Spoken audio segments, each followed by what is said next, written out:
now that the body's done, it's time to figure out what I'm going to do with this headstock. The headstock came as what they call just a paddle. Kind of looks like a paddle, right?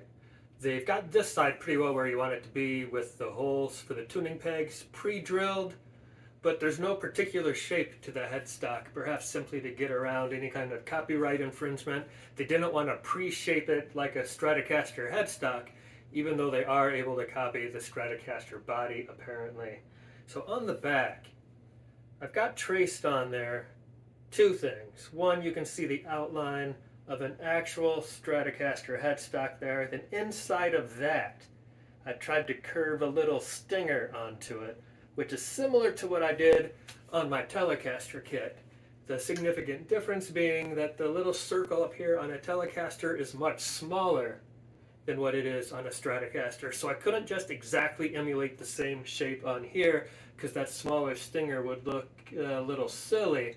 I think I marked out about where I'm going to want it to be. So now I have to figure out what tools I have that can help me get this done. Some of the tutorials that I saw online showing how to do headstock shaping had much larger tools like belt sanders or maybe a drill press with a sanding drum head on it. I looked at getting a drill press with those sanding drums, and I could get an adequate drill press at the local Home Depot, but they didn't have any of the large sanding drum attachments like that. And what that would be is something like this that would get plugged into it, would rotate, and you could just put your whatever you want shaped against it and it would eat it off, but it would be many times larger than this. This is a little Dremel attachment, and this is one of the options I'm considering to be a possibility. It might take a little longer, you know, at least to get those initial bites out of the way, but it would be good for the fine tuning once you get up close.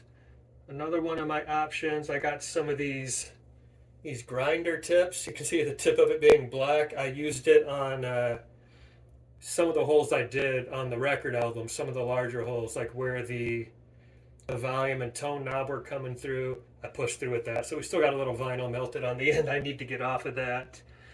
Gosh, I got all these tools. I don't know if any of these like little disc grinders, I don't think any of those are strong enough to do any larger cuts into this, but that's something else the other people did, was they would have like a jigsaw or a bandsaw, and they would just take these gigantic chunks out to get close to where they wanted to be, then use a finer tool like that just to get the details. But I'm going to take a couple stabs with some of these more grindy type things, find something that's really coarse like this, and see how well it starts to eat into it. So let's get cracking. Okay, I've got my microfiber cloth out of the way so those microfibers don't catch all this sawdust. I got this grinder put into my Dremel, and it's time to give it a whirl. So let's see how well this starts getting a bite. I'll just start on this corner right up here.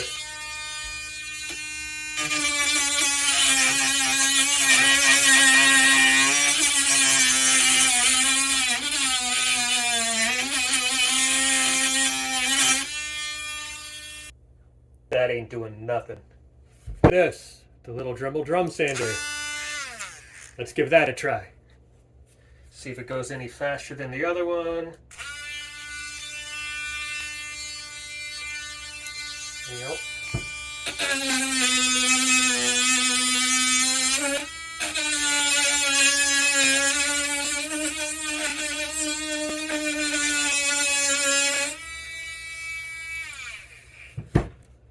Nope.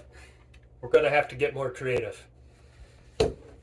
Not gonna lie to you, I got my router out, my plunge router, to see if I thought I could do it that way.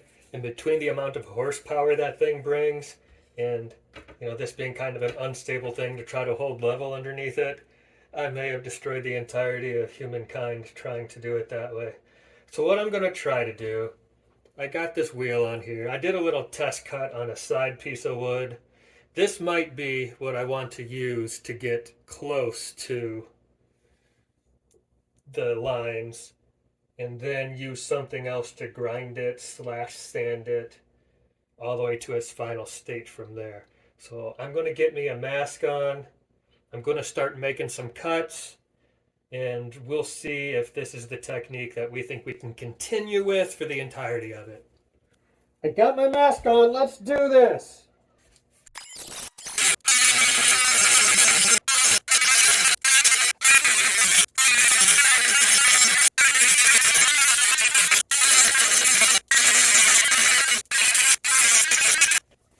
All right, so we can see it is starting to get through there. It is a long way through, but there's a lot more cutting left to go. I'm going to go with this a little while longer, see if I get any great ideas. I'll check back with you some other time. Unbelievable. When you don't have the right tools to do a job and you're just making do. I ain't going to be stupid. I'm not going to do anything that causes damage. Like I said, I took the plunge router out of the equation because that dude was just too powerful. It could rip this thing apart with one little mistake, but I'm having to use just a simple thing that I usually just use for like carving the surface of something. I'm using that to work my way all the way through here. When I'm done, this bit might be done and I need to replace it and get a new one. But that was the only tool that I had on the Dremel or be it whatever that was going to do this job remotely fast. So I just got to really grind and work that groove back and forth and back and forth and back and forth and eventually get through. Once I get this really close to that line all the way around, I will get into a sanding mode and I will get it smooth, and I will come back to show you how that is when it's done. I figured out, for the tools that I have, the best Dremel setting, the best Dremel attachment to use for the job. And it is simply this guy. Hello. This bit right here. See how close I can get and get it to focus. That's probably about as good as can be done. This is the bit that I used when I did the Telecaster headstock, and it wasn't as big of a deal for that because there's a very little bit of carving that I had to do. I used the majority of the shape of the Telecaster headstock, and it was already shaped like a Telecaster headstock, and I just had to add this little hook to it. So it wasn't that big of a deal. This guy, I mean, I showed you, it was a complete paddle that I had to shape down to a Stratocaster shape, plus put my little hook on the end for a stinger. So I've got to start on that here. I'm getting close to my line that I drew on. Hopefully you can see the line from back there. I'm starting to get a deep groove in there.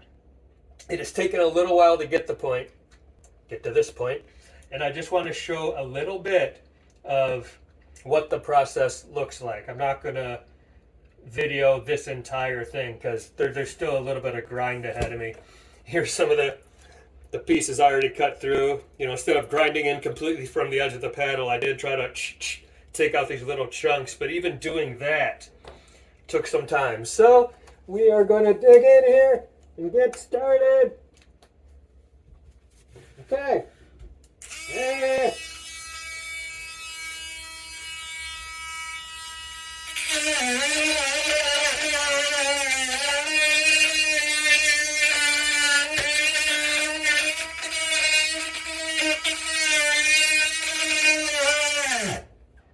So you see, I started there, and I was able to just dig in and grind down, but then it's really narrow, and if it's gripping the side of this, the Dremel will bind up and the engine will shut off. So once I do a little bit of pushing down, I need to also kind of side to side, open up the tunnel a little bit, then I can plunge again. And part of the reason I'm keeping such a distance from the line there, so when I to open up the tunnel, I'm not getting into the area that I don't want to cut. Let me do a little more here.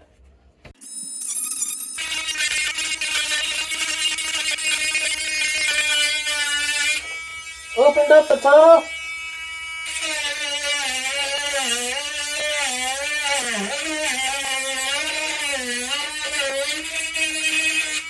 Plunged a little deeper. Now I open the tunnel again.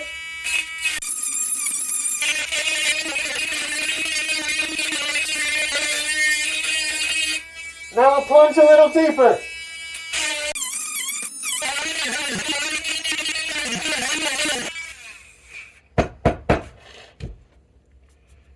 We're getting there. Slow and steady.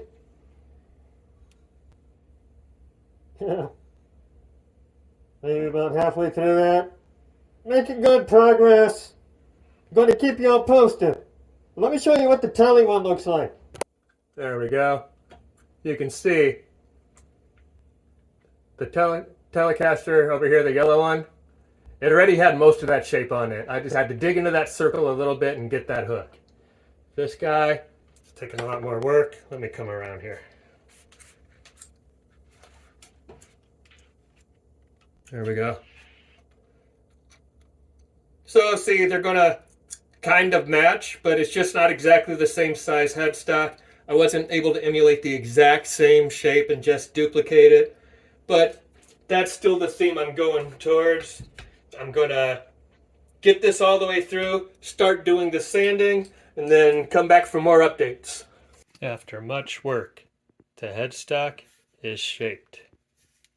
Starting down here, it's got your basic Stratocaster come out, come back in, but oh, instead of just going to a ball, it's got the little BuzzTones stinger on it. I've sanded it up to 1500 grit sandpaper, so it's feeling silky smooth all the way up down the back of the neck. So my next consideration is, what am I doing with this headstock? I still got some logos of sorts, like the BT logo or BuzzTones. Maybe I can get BuzzTones on there somehow. It won't have the white background, it'll be clear. But I got a couple different sizes, a couple versions of those. I might yellow it like I did on the Telecaster. Just make the top of it yellow, but tape off the rest of it so only this part right here is yellow, and then put a BT on top of it. It's going to slow down completion, but I have to figure out what do I really want to do with it. What's going to make me happy? Because so far I am very happy with it, so I don't want to end with some kind of silly rush job that gives me something different than what I wanted. But the shaping of it is done. I'm glad I got that done today. More updates to come. This has been a presentation of BuzzBee Productions. Ah!